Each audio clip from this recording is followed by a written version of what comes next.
This is Taya Graham reporting for the Real News Network in Baltimore City, Maryland. There was hope that with federal oversight, the Baltimore City Police Department could be reformed, but a new report raises doubts. When this was locked down, this board should have went to the media and said, you're in violation.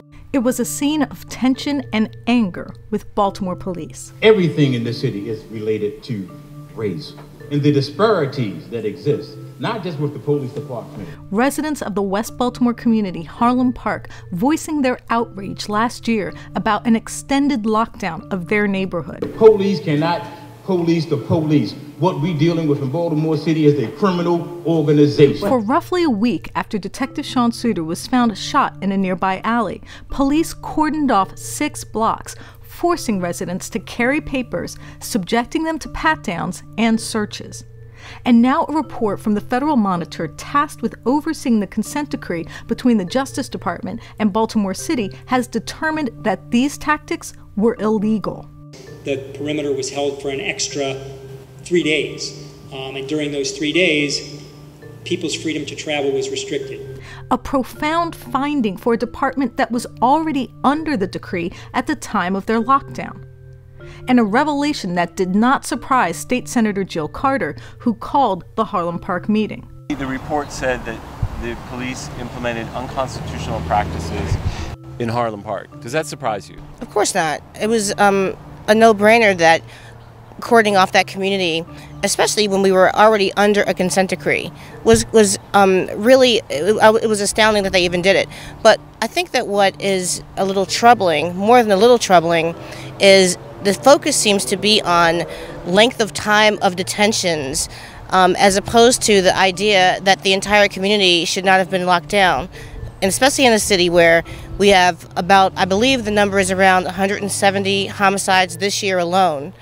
And those extraordinary measures are never used for the non-officer, the non-law enforcement officer. And so you're sending a strong message to the community that officers' lives are far more valuable than the average citizen. The report says police searched residents without probable cause, ran warrant checks without reasonable suspicion, and even turned off body-worn cameras during the lockdown. But this was not all the report revealed, because buried in the details of the document were stunning revelations about the state of the police department and the limits of the monitor to hold it accountable. Among those revelations, this is a standout. The monitor stating that they could not assess stops, searches, and arrests. But why?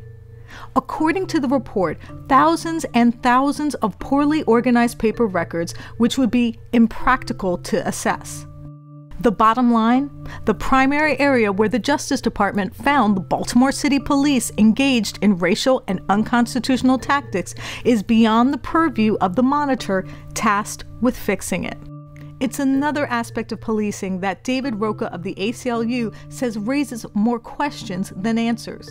Look, any murder is an extraordinary event, but the Constitution doesn't evaporate when police are investigating a murder.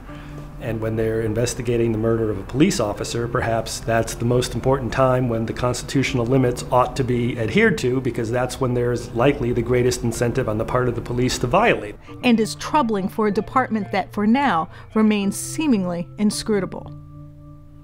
This is Taya Graham and Stephen Janis reporting for the Real News Network in Baltimore City, Maryland.